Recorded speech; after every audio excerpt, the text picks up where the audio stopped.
Okay, today we are going to be making a ID badge holder, a super ridiculously simple ID badge holder. It's got 2 color stops, okay? It comes in horizontal orientation or vertical orientation, depending on the ID you have. You need very little to do this. You literally need a piece of vinyl for the front, a piece of ultra thin fabric that doesn't fray for the back, Olifon. This is a thin waterproof canvas that doesn't fray. And then you need a piece, there it is, it's hard to find, of clear vinyl, at least 16 to 18 gauge. You don't want to go anything thinner than that. Thicker, the better. Okay, that's all you need. This part here is an extra that you don't have to do, but there will be a video showing you how to make that part. You can buy one of these dealies to use instead, if you're more of the clip like that instead of the hook like this type of person. All right, so your PDF will come with measurements for these pieces. All right, so there are 2 color stops, die lines, stitching to put it all together. Okay, that's all there is to it. So we're gonna need a piece of medium weight cutaway hooped. We're gonna put it on the machine. We're gonna run color stop 1. Color stop 1 has been run on my stabilizer. So now I'm going to flip my hoop over because I need to mark where this line is on the back, because I'm going to need it to line up my clear vinyl, and I want to be able to see it once I put the backing on though. So I'm just going to take my ruler and I'm just going to mark to extend those lines. Okay, now I can go back to the front, grab my tape, so I'm ready, and I'm going to kind of eyeball to make sure that my vinyl is kind of in the center where I want it to be. Okay, if you're not using a vinyl with a distinct pattern like this, it's easier, you just throw it on there. But because I want Cthulhu in the middle and not hanging off the end, I have to be a little more careful. All right, now I'm gonna flip this over and I'm gonna place my non-fray backing. Okay, there'll be a lot of tape involved here. All right, that's down. Now I need to take my clear vinyl piece and I'm going to find the straight edge. There it is, okay. And I'm gonna line that up, the top of that straight edge with those lines. And then I'm gonna tape that down.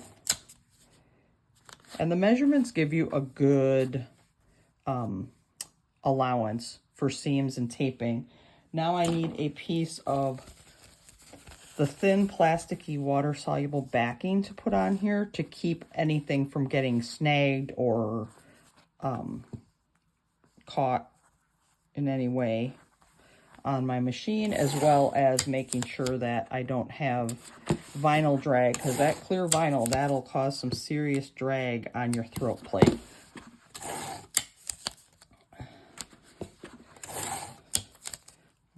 Okay, so that's all taped down. Just gonna flip it over and give it a little rub to make sure all the tape is nice and stuck. Then I'm gonna put it on the machine. I'm gonna run color stop 2. This is completely stitched now. It's a little hard to see the stitching because I used a green here, but when I flip it over, it'll be easier to see. So I'm going to take off the front tape because I don't need it. And then I'm going to release it from my hoop. Okay, and flip it to the back. And then I'm going to clean up these thread tails here.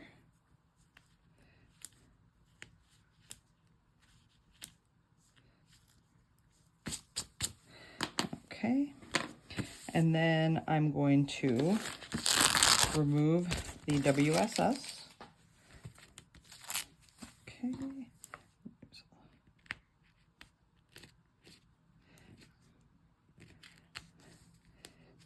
Move that one too. Thread tail. Okay. Now I'm going to cut all the way around this. You can use a scissors, you can use a rotary cutter with a ruler, which is my method of choice. So I'm just gonna do cuts around the outside,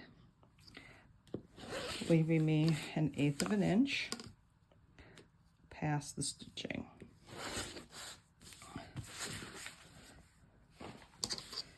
Okay. And then the top I'm going to do with scissors. You could use a rotary cutter, but because I want to get a little bit closer up here than the 1/8 of an inch, I find for me scissors work better. Okay, and then I need to cut out this center piece, so I'm just going to take my X-Acto knife and just kind of get it started there. Okay, and then I'm just going to very carefully get my scissors in here.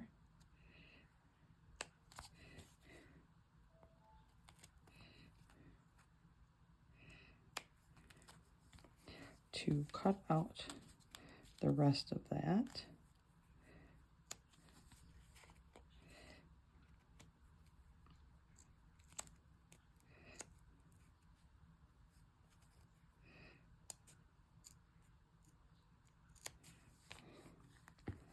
That part doesn't have to be perfect. You know, if your cutting isn't exactly perfect, it's going to be okay. Alrighty, and then you can use your connector of choice, like I mentioned earlier. If you have one of this style, you can loop this through and it's all done. And if you would like to use the lobster claw connector, then keep watching the video and there'll be instructions on how to make the little piece to connect the lobster claw to your ID badge.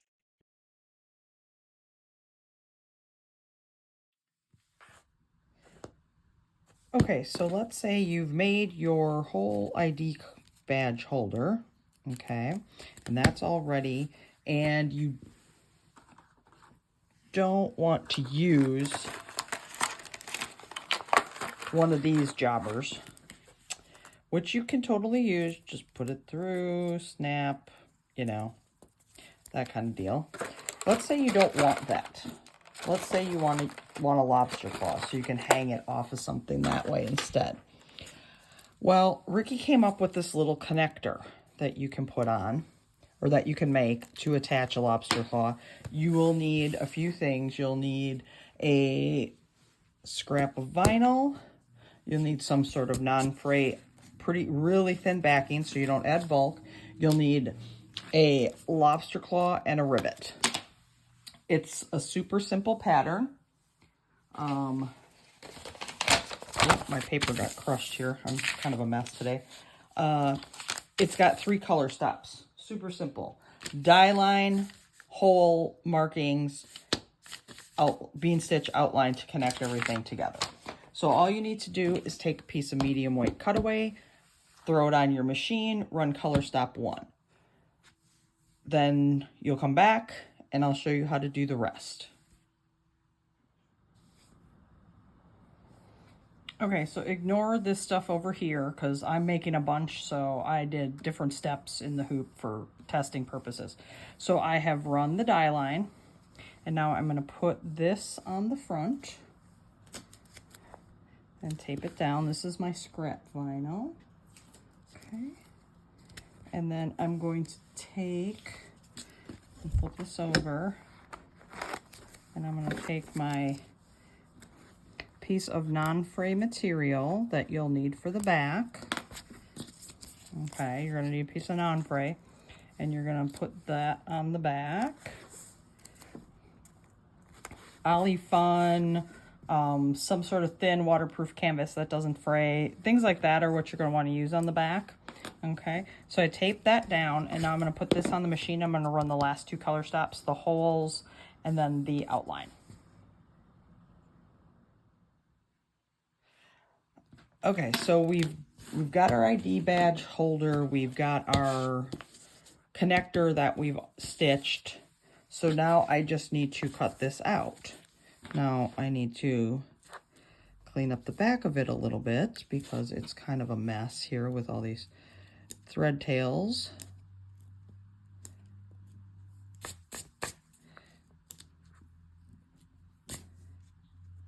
Okay. All right, so that's all cleaned up. Now I just need to cut this out. So I'm just going to very carefully cut, just like on a fob or similar item. I'm just cutting, leaving about 1/16 of an inch to 1/8 of an inch past the stitching line.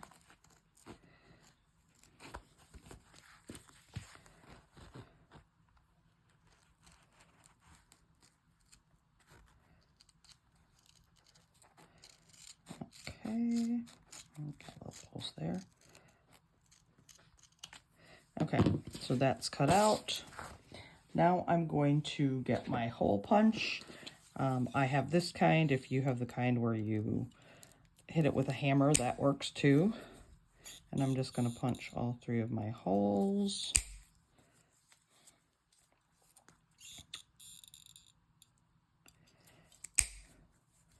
Okay. All right, that's done. Now, oh, I need to grab my lobster claw.